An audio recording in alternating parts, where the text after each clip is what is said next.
আল্লাহ পাক বলেছেন সৎ কাজে আদেশ করো, অসৎ কাজে কি করো, নিষেধ করো। এবং আপনি আপনার জায়গায় আল্লাহ বিরোধী কোনো কিছুকে প্রশ্রয় দিবেন না। ব্যাস, সরকার কোথায় যায় যাক, প্রশাসন কি করে করুক, ওটা আমার দেখার দরকার নেই। আমি আমার জায়গা থেকে আল্লাহ এবং রাসূলের বিরোধী কোনো কাজ করব না। সিম্পল। এই যে ইতিহাসটা ওরা জানতো না, এই সেন্ট ভ্যালেন্টাইন্স ইতিহাসটা বলো, ওরা কি জানে? এই যে কত সালে এটা বাংলাদেশে আসছে, ওরা আসলে জানে? কে নিয়ে আসলো?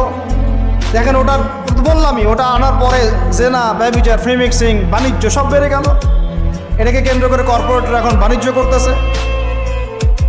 শুধুমাত্র এই দিবসে শুনেন, আর এগুলো বলতে চাইনি, আমি বলতে বাধ্য হচ্ছি, শুধুমাত্র এই দিবসে কোটি কোটি টাকা বিক্রি হয়, জানেন? এটা শুধু শুধু কয়েকটা কান্ট্রির পরিসংখ্যান। সারা বিশ্বের পরিসংখ্যান দিলে তো আপনার চোখ কপালে উঠে যাবে। কি হচ্ছে আর কি হচ্ছে না। যেখানে আল্লাহ রাব্বুল আলামিন বলছেন চোখ নিচু করো, কাছেও যেও না, ওটা তো কোরআনে পড়ে থাকলোই, ওটাকে লঙ্ঘন করে জেনা হচ্ছে, ব্যভিচার হচ্ছে, অবৈধ সম্পর্ক হচ্ছে, প্রচুর ধর্ষণ হবে কালকে।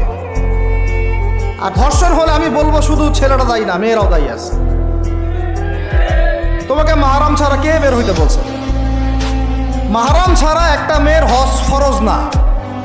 মনে করেন আপনার ঘরে একজন মহিলা আছেন যার মাহরাম নাই, তার উপর হজই ফরজ হয় নাই। মাহরাম ছাড়া যার হজই ফরজ হয় না, তাকে মাহরাম ছাড়া এভাবে হোটেলে একটা ছেলের সাথে বাইকে যেতে কে বলছে? বলেন।